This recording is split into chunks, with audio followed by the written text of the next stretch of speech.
Hello everyone. Have you ever asked yourself the question, what's the real reason I might not be feeling satisfied, or I'm confused about what my purpose is, or I'm not being fulfilled with the things that I do on a daily basis, or others just might not understand me? What about this one? Do we replace the things that we are truly called to do with what we would call physical gratifications or toys or misdirections? This could be because we might not be living in what we would consider our soul's evolution, our soul's purpose. That's the divine consciousness that the soul is here to do. In today's video, I'm gonna try to see if I can answer some of those questions by introducing to you what is called the 7 rays of our divine consciousness. What if you are here and you are saying, well, someone is trying to make you become a leader, or trying to get you to be patient and understanding, or you're being asked to solve problems that you might not like to do, or to create unity and solve problems through that are conflicts and stuff, or to become a scientist and seek knowledge and be very specific about certain things, or just to be like a dedicated devotee and to worship and stuff like that, or just to create something new for the different systems that are going on. What if one of those or two of those make sense to you, but then the others don't, and you're being pulled into those directions? What's causing that, and how do we know what it is that we are supposed to do? So with the list that I went through, what we got to realize is that each of those 7 do represent one of the 7 rays. None of them are wrong, but they can be misplaced because they might not be you. So as much as the 7 rays of consciousness can provide some clarity in who we are, it can at the same time cause a lot of confusion. So if this type of information resonates with you, please, I would ask you to share, like, comment, subscribe, hit that notification bell so that you get notified whenever we put out a new video. It really helps to get this type of content out there, and it really helps the channel itself, and that I really appreciate as much as possible. So thank you very much for doing that. Now, let's get on with what it is. What is it that these 7 rays are? So what you'll notice is the number 7 is very important in esoteric training. It's also very important in all the different religions. And so today's topic is no different. We went through the 7 governors, the 7 archons. We have 7 primary planets that rule. We have 7 chakra systems. So we have a lot of different references for 7. So in creation, it is said that there are 7 primary streams of consciousness. And these primary streams of consciousness emanate from the one source, or God, or creator, whichever you like to call that individual. So what I'd like for you to imagine is Imagine when white light hits a prism, it separates, right? It separates into the 7 colors of the rainbow that we call it. It's a phenomena that we call dispersion. Think about the 7 rays of divine consciousness in the same manner. This is something that emanates from the one source, and it's in all of creation. We all have a part of it in some degree. We all have a part of it to some degree because we are all a part of the one source. Now, they go by many different names, and so we have the 7 rays of consciousness. They can also be called the 7 rays of life, or the 7 cosmic rays, the 7 spiritual energies, and so forth.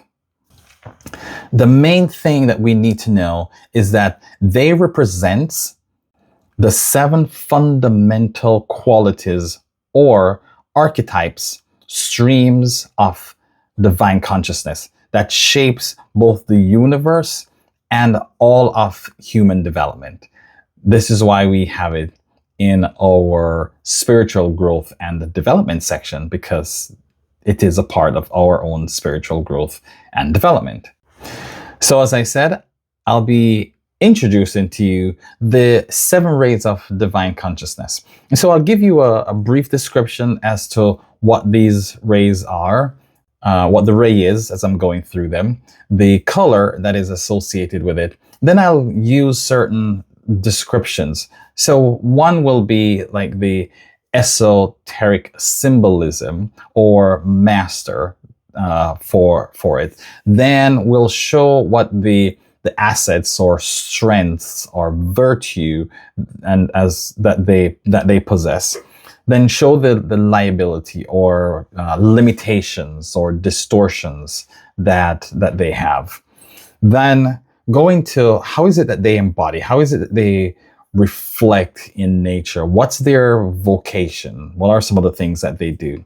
The last part will be to give you a chance to sort of do some self-reflection on the qualities that ray possesses. It's really an introspection without bias, if we will, so that you can really figure out if that ray speaks to you.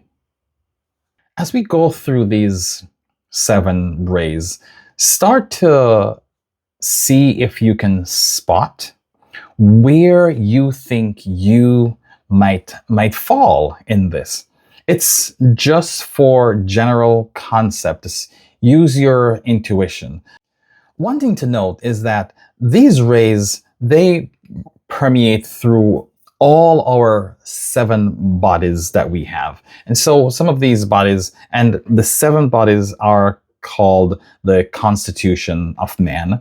And we have the physical body, the etheric body, the mental body, the emotional body, the astral body, I think your human soul, and I forget what the other one is. But we have 7 bodies, and these 7 bodies can be found in the 10 sephiros. They are the 7 lower part of the 10 sephiros. So, what are these 7 rays? So, ray number 1 is the ray of will and power. That one is the color red. Ray number 2 is the ray of love and wisdom, and that's depicted by the color indigo blue. Ray number 3 is active intelligence, and the color there is forest green. Now, these first 3 rays are considered the greater aspect of mankind, and the next 4 are then considered their helpers or attributes to those 3 top rays. So ray number 4 is harmony through conflict, and it's depicted by the color yellow. One of the periods for this ray is the Renaissance, and in the Renaissance we sort of had certain things happen. One of the things with these rays is they play out in themes that are for the individual soul, or the individual body, the individual personality. So the things that we actually see for you and myself. These rays also play out through longer periods of time. And one of those periods of time could be like a certain age as it goes through. So the Renaissance was a longer period of time. And throughout the Renaissance, we played out that fourth ray. The 5th ray is the ray of concrete knowledge and science, and that is depicted by the color orange. The 6th ray is devotion and idealism, depicted by the color light blue. This ray is the age of Pisces. We are currently living in the age of Pisces, and we are coming to the close of that. You will see in this explanation about the different things that it has, and if you notice, it says the age of devotion and idealism. The 7th ray is the ray of order and ceremonial magic. The color here is violet. This ray is associated with the age of Aquarius, which we're going into. As a matter of fact, the age of Aquarius will start in the year 2040. So that was a short summary of each of the rays. Now, what I'm going to do is go through in this video rays number 1, 2, and 3. Rays number 1, 2, and 3 are the ray of will, love, and intelligence. And those are said to be the rays of the higher mind and the higher intelligence. Then in my next video, I will go through from rays 4 to number 7. So now I will go through and list each one for you and give you more information about the 7 rays. So let's start with ray number 1. Ray number 1 is the ray of will and power and is depicted by the color red. This ray is the divine will and power, the primary force of creation. So it's a primary force of new creation. It also is the destroyer, and it's the evolution of mankind. So it creates, it destroys, and it helps us evolve. It's really the primary energy behind everything. And it's the strength and determination and the leadership behind all the things that we do. It would be considered the unstoppable force that helps to shape our universe. The esoteric symbolism for this ray would be like the fiery red of Mars, or Shiva, who's considered the cosmic destroyer who clears the way for new creation. The strength of this ray is more like courage, fearlessness, clarity, decisiveness, and the ability to really cut through illusions as best as possible. The limitations here, though, is when it's misused, this energy can really become harsh or prideful or really domineering and cruel to some point, because it's a fiery, hot red. What are some of the, you would call, vocations that you would find someone with this character in? Those who carry this ray often has a strong calling or feel called to being like a pioneer or a protector, a leader, could be law enforcement. What we have to understand is that with great power comes great responsibility. That was said in Spider-Man, but I know there are other things that actually said that before. I don't remember which one. They will really need to learn to temper that power with compassion, with humility, tolerance, and patience, so that it does not get out of control. Let's see if we can put in some self-reflection on this.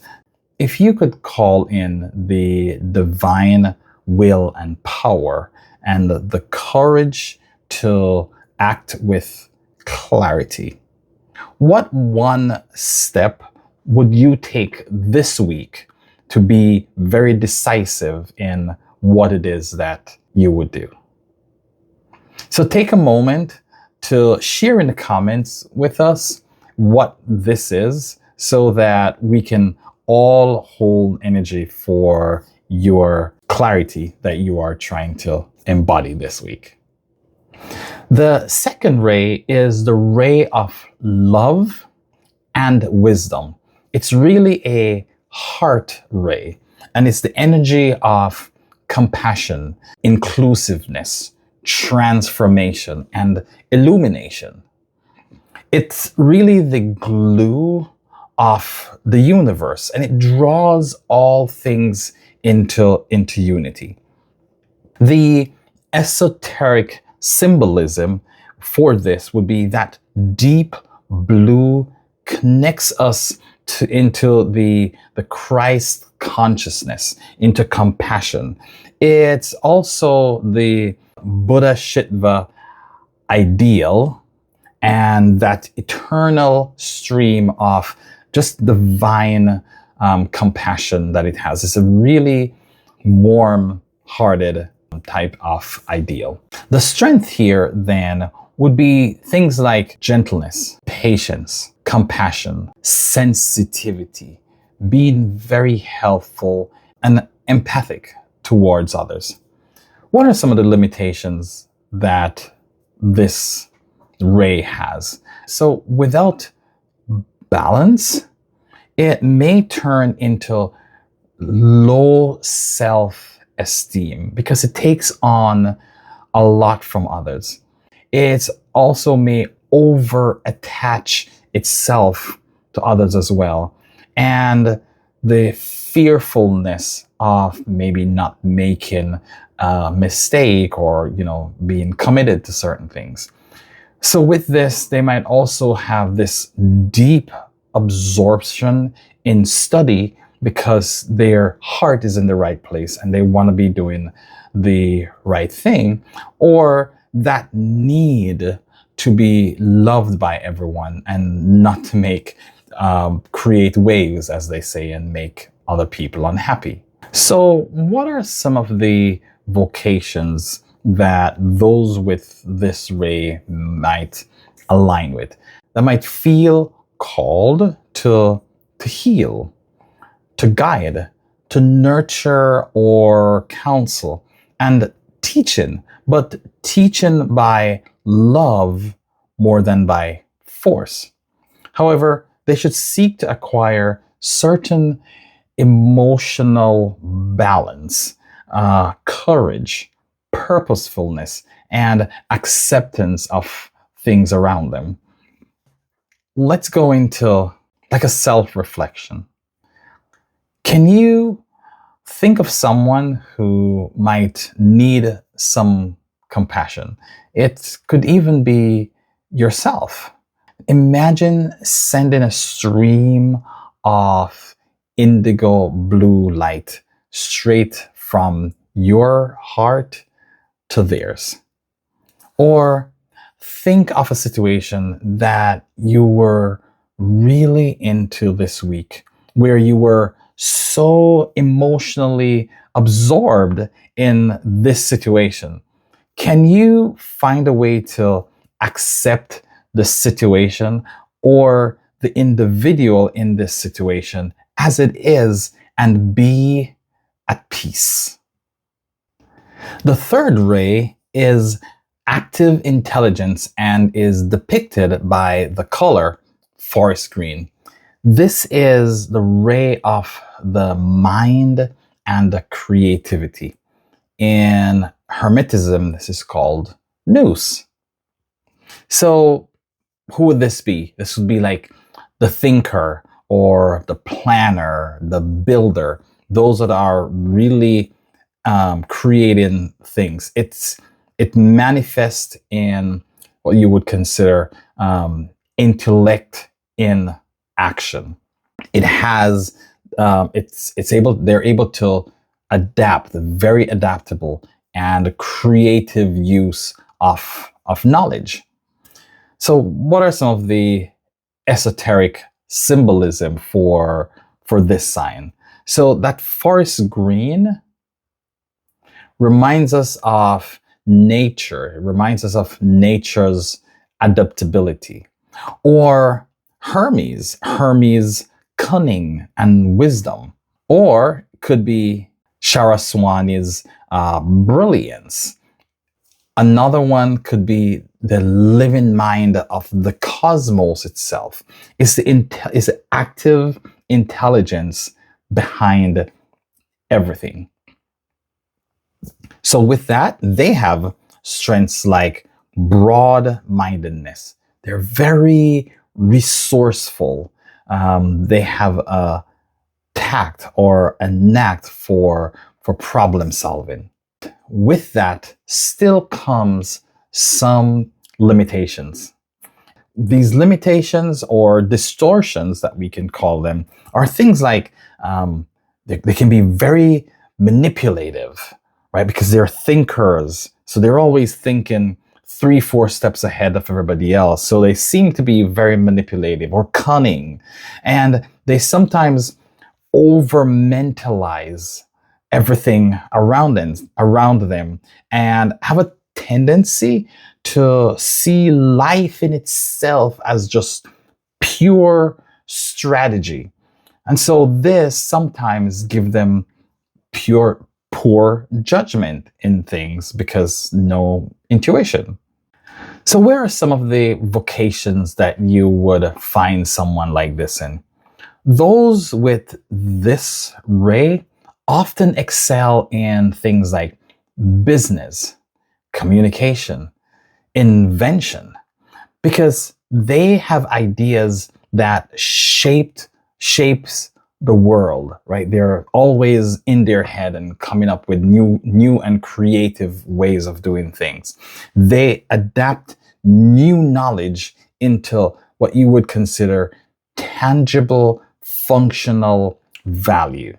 However, they should try to balance this skill with tolerance and sensitivity towards others, and really empathy, because others may not be able to grasp their spatial concept right away or see where they're going with the things that's just, to most people can be very abstract and not concrete enough.